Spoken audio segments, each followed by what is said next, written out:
I'm Allison Plyer of the Data Center, and this is an overview of the New Orleans Index at 10. Katrina and the levee failures catalyzed a disaster unprecedented in the Western world. But since 2005, the world has experienced multiple large-scale disasters. The 10th anniversary is a good time to assess not only how Southeast Louisiana has recovered from Katrina, but also whether the region is fortifying the capacities needed to be resilient in the face of any shock. According to the research, disasters tend to accelerate pre-existing trends. This did not bode well for Metro New Orleans, which had very weak population and job growth and high poverty levels pre-Katrina. To be resilient, among other things, a region needs a diverse economy, low poverty rates, skilled workers, strong attachment to place, trust in government, and community problem-solving capacity. The New Orleans Index at 10 reveals many areas of strength and weakness in our region's ability to be resilient going forward. We compared Metro New Orleans' performance with a peer group of post-industrial metros with which we were identified before 2000. These had slow or negative economic growth and high poverty rates. We also compared our performance with aspirational southern metros that had greater than 10% job growth from 2000 to 2012. Here you can see the racial ethnic breakdown of the population of each metro. The demographic profile is important to keep in mind when we look at some of our indicators. The data suggests that while the New Orleans economy is rebounding, in some ways better than before, several social and environmental trends may test New Orleans' resilience in the future. The New Orleans Metro weathered the recession well. From 2008 to 2010, Metro New Orleans lost only 1% of jobs compared to 5% nationwide. By 2014, New Orleans had recouped those losses and reached 5% above its 2008 level, while the nation reached only 1% above its 2008 level. Business startups have dipped post-recession, but entrepreneurship in Metro New Orleans continues to exceed national rates by 64% and aspirational metros by 40%. By 2013, only 27% of adults in the metro had at least a four-year degree, compared to 30% nationwide, and the gap between Metro New Orleans and the nation has been growing since 1990. Nationwide, we've seen decreases in male employment rates over the last several decades as male-dominated industries like manufacturing have declined. In the New Orleans metro today, 77% of working-age white men are employed, which is on par with the aspirational metros and higher than the post-industrial metros.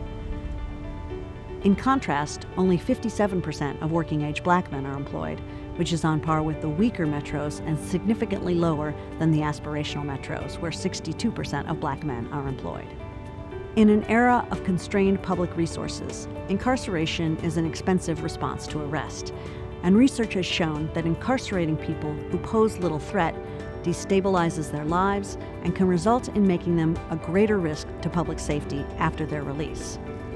Incarceration rates in New Orleans have fallen from 5 times the national rate in 2004 to roughly 3 times the national rate in 2013. If state prisoners were removed, the Orleans Parish incarceration rate would still be more than twice the national average. The share of New Orleans white households in the top national income quintile have expanded from 25% in 1999 to 30% in 2013. In contrast, black households experienced no growth in the top earning tier. Instead, by 2013, 44% of black households earned in the lowest income tier, up from 42% in 1999. Poverty is not just a problem for the city. Poverty rates are growing in the suburban parishes as well. And today, 59% of the metro's poor live in parishes outside of Orleans. On quality of life, total revenue for arts and culture nonprofits have grown to $428 per capita, roughly 4 times the national average.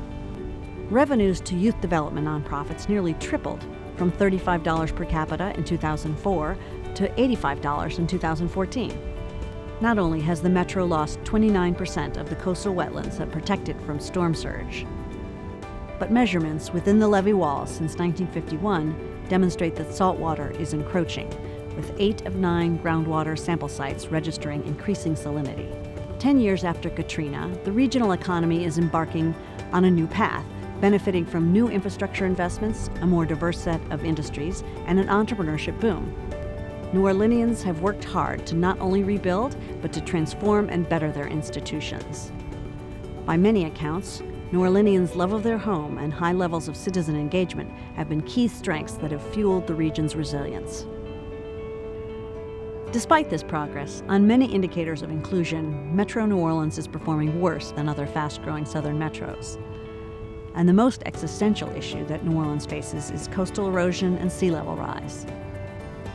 At the 10th anniversary of Katrina, a historic settlement offer from BP promises to bring billions more dollars to Louisiana, the majority of it already committed to coastal restoration. At the urban level, New Orleans is reinvesting in its water management assets and green infrastructure, with billions of federal and local dollars to improve pumps, canals, and drains. With sustained effort, leaders can leverage the region's water management work to create a self-sustaining economic cluster. Done well, this funding could not only fortify the region's defenses against hurricanes, but also boost economic diversification and provide employment for a variety of workers. At the end of the day, to ensure resiliency, New Orleanians must simultaneously restore their coast while growing prosperity that benefits broader segments of the population. The purpose of the New Orleans Index at 10 is to give New Orleanians and all our partners, state, federal, and philanthropic, facts so that we understand where we are today and where we might go from here.